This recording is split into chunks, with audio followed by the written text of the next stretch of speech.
Tonight, face to face, the historic first debate of the U.S. presidential election.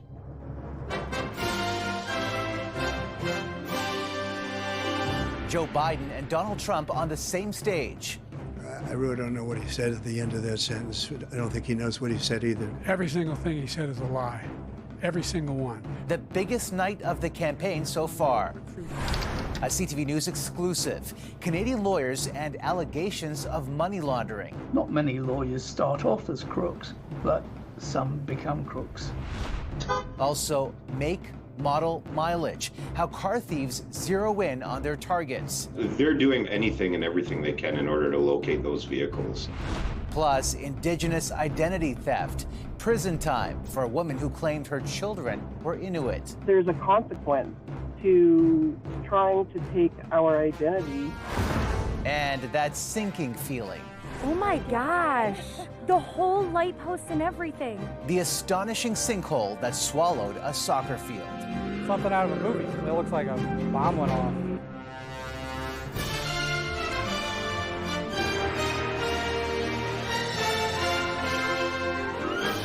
CTV National News with Omar Sachedina. Good evening, everyone. The current president and the former one went head-to-head in a debate showdown tonight. The two men, Joe Biden, 81 years old, and Donald Trump, 78 years of age, making a pitch directly to Americans who will head to the polls in a little over 4 months. And it did not take long for things to get personal when Biden claimed Trump disrespected veterans, including his son, Beau. My son was not a loser, was not a sucker. You're the sucker. You're the loser. That was a made-up quote, suckers and losers. They made it up. It was in a third-rate magazine that's failing, like many of these magazines. He made that up. He put it in commercials. We've notified him. We had 19 people that said I didn't say it. And watching it all unfold in Atlanta is CTV's Washington Bureau Chief Joy Malbon. And Joy, they covered a lot of ground: the economy, the war in Ukraine and Gaza, immigration and abortion. But much of the post-debate discussion tonight is centering on Biden's performance. Even Democrats are saying it lacked energy and could be problematic for the campaign. Omar, this format was not kind to Joe Biden. His voice was raspy. His campaign says he has a cold. He stumbled a few times. He seemed to lose his train of thought. And the headline in Politico today was that Biden bombed. This is not good at all. Now, there were character attacks. There were accusations of lying. Yes, they even went there and talked about porn stars, levying personal attacks against one another. There was no screaming and yelling, but when Trump deflected on his role on January 6th, the Capitol attack, Biden called him out on his criminal convictions. Take a listen to this exchange. The only person on this stage is a convicted felon is the man I'm looking at right now. And the fact of the matter is, what he's telling you is simply not true. This man is a criminal. This man, you're lucky. You're lucky. I did nothing wrong. We'd have a system that was rigged and disgusting. I did nothing wrong.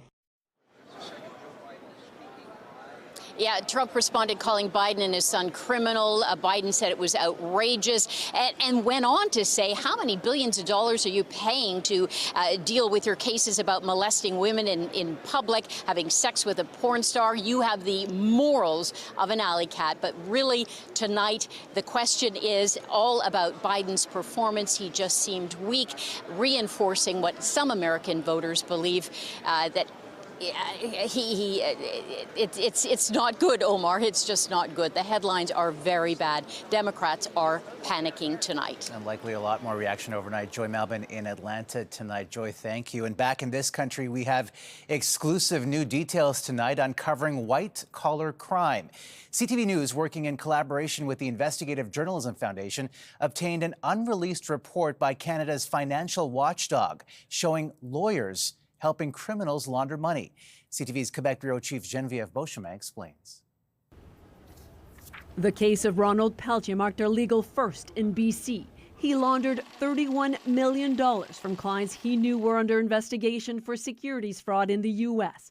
He used 20 burner phones, email aliases, and collected $900,000 in legal fees. In 2023, he became the first lawyer disbarred in BC for knowingly participating in a money laundering scheme. An intelligence report that doesn't name names suggests Pelletier isn't the only Canadian lawyer linked to dirty money. A collaboration between CTV News and the Investigative Journalism Foundation obtained documents by Canada's financial watchdog, FINTRAC.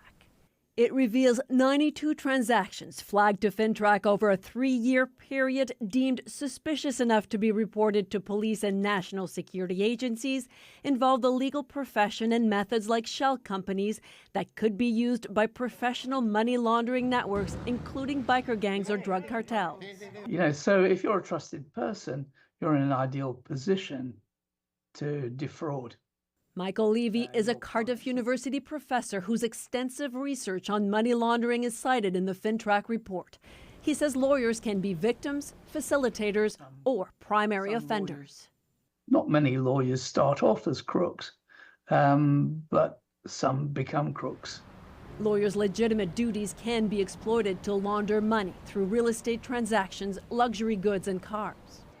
But while banks, casinos, and real estate brokers are required by federal law to report suspicious transactions to FINTRAC, lawyers are exempt. They argued this would violate solicitor-client privilege. It's up to their law societies to set up anti-money laundering rules and conduct investigations.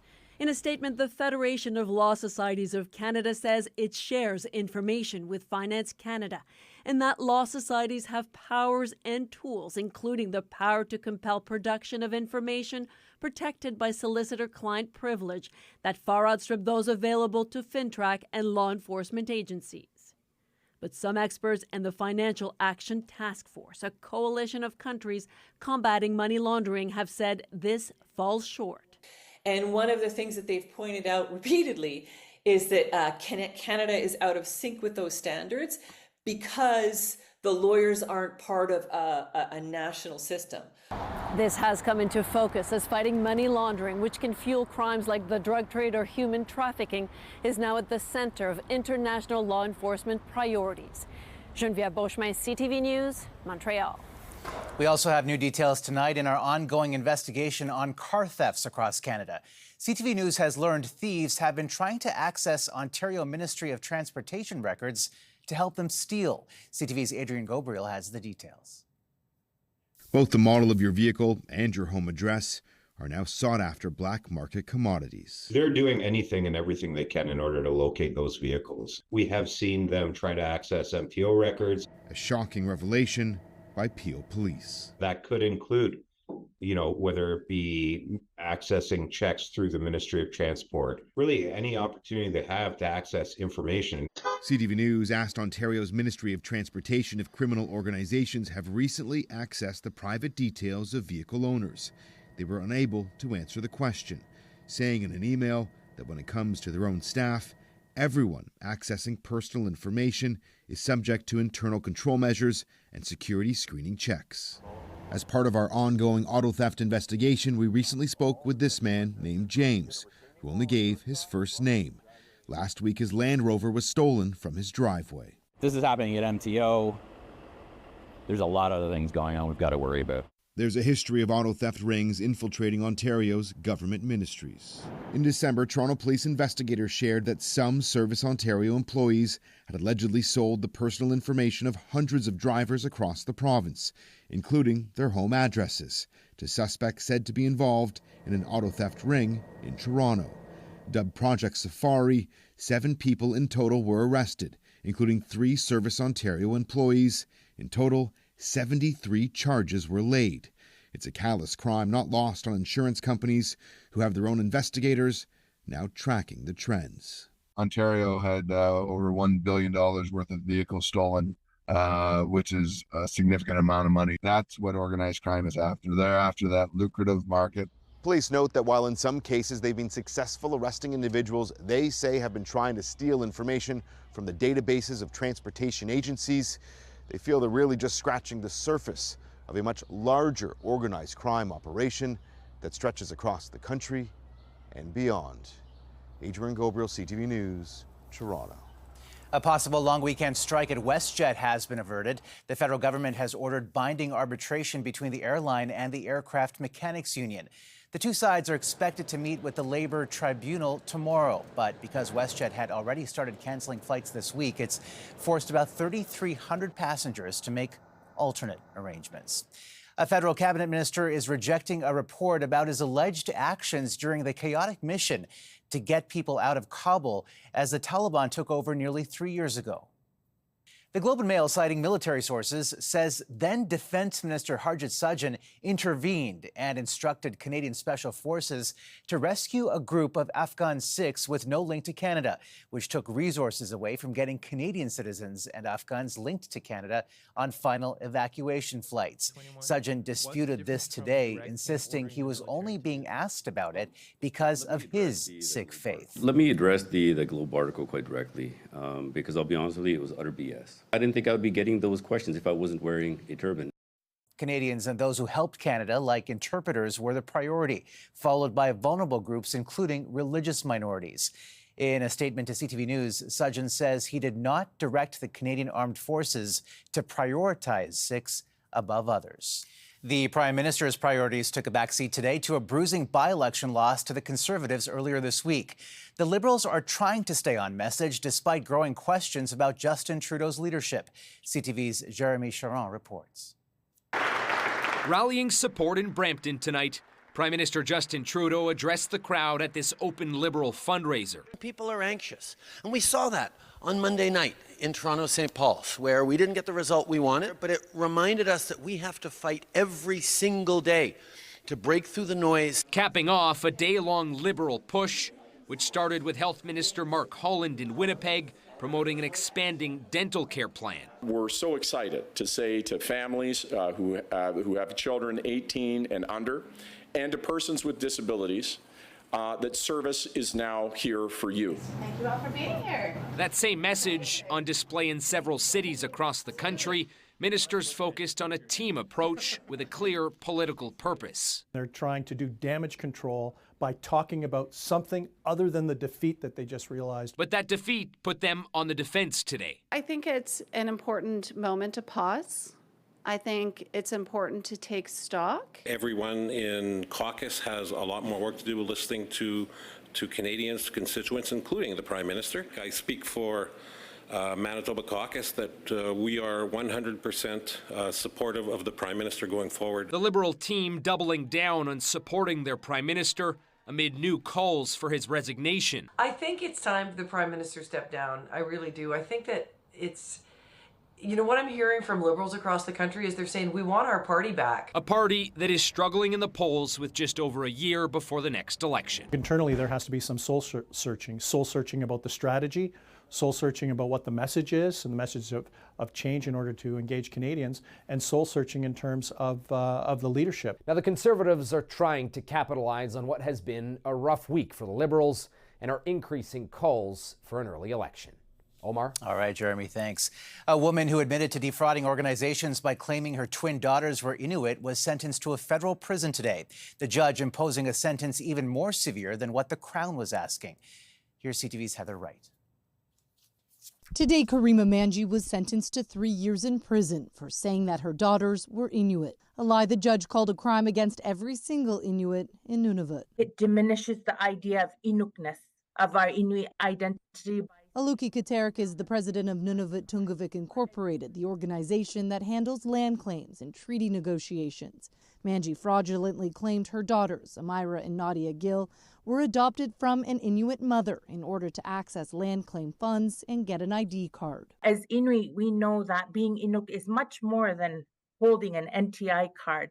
It's our relationship through our families, the kinship, our community, our language, our culture. The two sisters were also awarded grants and scholarships to attend Queen's University that were only available to Inuit students. Manji has paid back $130,000 of the $158,000 her daughters received. As part of the plea deal, the fraud charges against the Gill sisters were dropped. There were Indigenous students who didn't get scholarships because these students did. There were young people who didn't get jobs or positions or admission to university programs because these students did. So this is not victimless. While Indigenous identity fraud is not new, there are concerns it is growing. Leaders say this sentence sends an important message. There's a consequence to trying to take our identity.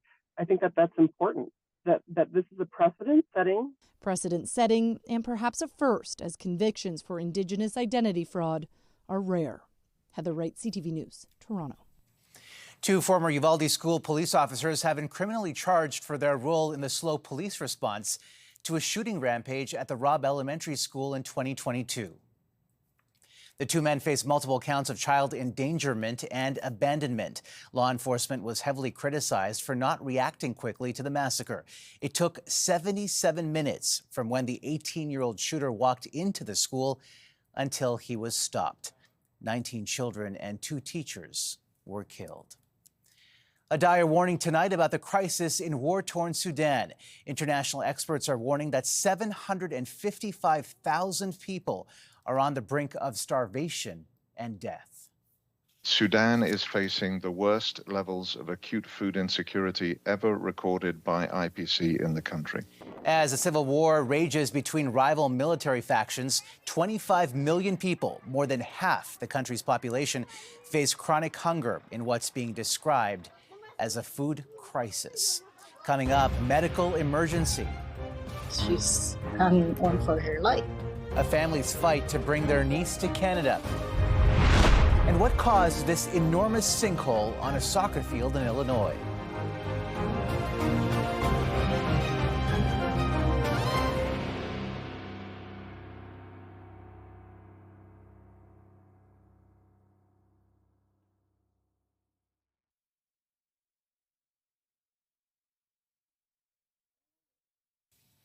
Growing concern tonight for an orphan teen in life-threatening condition in the Philippines. Her family is desperately trying to bring her to Canada for treatment, but a clerical error is causing further complications. CTV's Allison Bamford explains.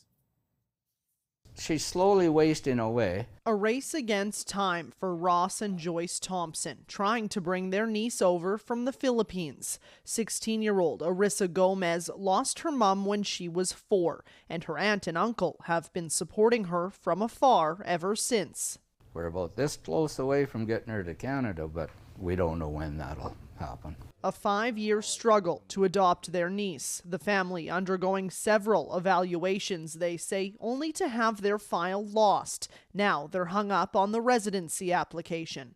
Joy's always the one that has to find lodging for her. She'll get her into a place and then that won't turn out. She'll have to find another place. Even in these places, she's not getting the care that she should get. Now more urgent than ever to bring her here. They say Gomez developed non-cancerous tumors in her throat and nose and weighs under 60 pounds due to severe malnutrition. Her condition right now is she's hanging on for her life. The adoption was approved last August, but the immigration process hit a snag with their niece's medical assessment. The Thompsons say they sent it in, but Immigration, Refugees and Citizenship Canada says an administrative issue prevented it from being linked to her application. It's getting to be to the point. It's 5 years and a half. Like, how that's suffering. Ottawa says it corrected the issue and will be reaching out to the Thompsons to discuss their next steps. In the meantime, Joyce is in the Philippines, helping Gomez build up her strength before doctors can operate on the tumors. Allison Bamford, CTV News, Regina. Still ahead, like father, like son.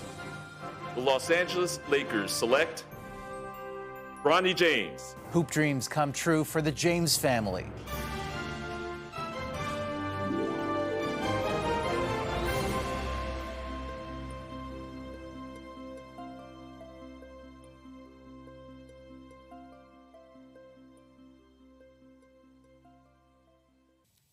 We have some incredible video to show you tonight of a massive sinkhole. It swallowed this soccer field in Illinois, chewing up a light pole and leaving a gigantic crater. Fortunately, no one was on the field at the time. An investigation is ongoing, but a mine collapse deep underground is thought to have triggered the sinkhole. And from a sinkhole to a duo who knows how to sink baskets. The Los Angeles Lakers select Bronny James. Bronny James is NBA superstar LeBron James's eldest son. He was drafted by the LA Lakers today in the second round, the same team as his dad. Now both are set to make history as the first ever father-son duo to play in the league this fall. After the break, how a town in France is remembering the First World War sacrifice of the Newfoundland regiment.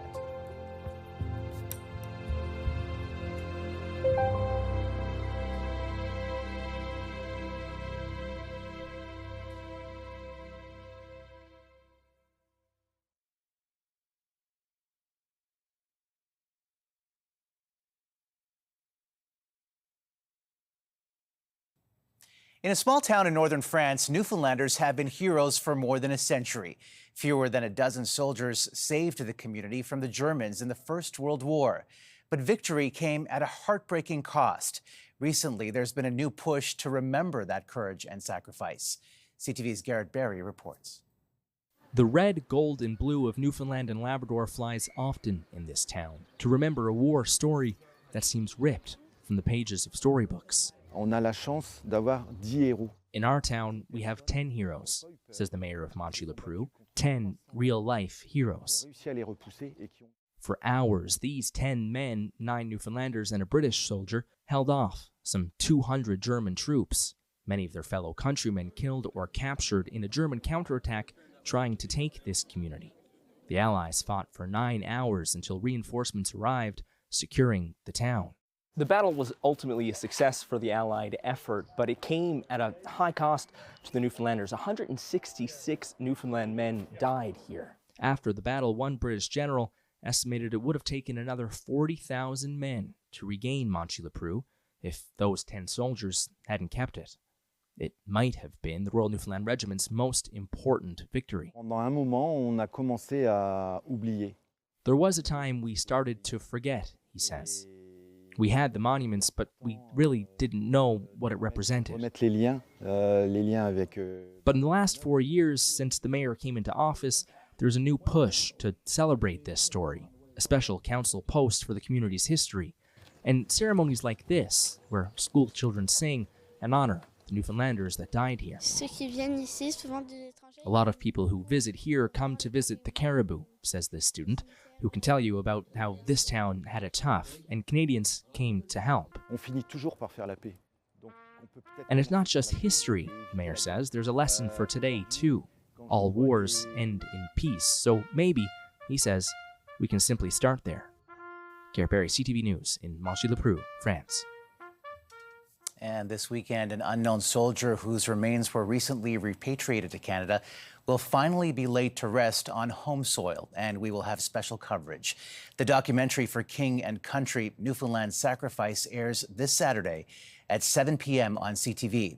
And I will be in St. John's for the live CTV News special, Newfoundland's Unknown Soldier, on July 1st at 8 a.m. Eastern. Hope you'll join us. That's a snapshot of this Thursday. For all of us at CTV National News, thanks for watching, and good night.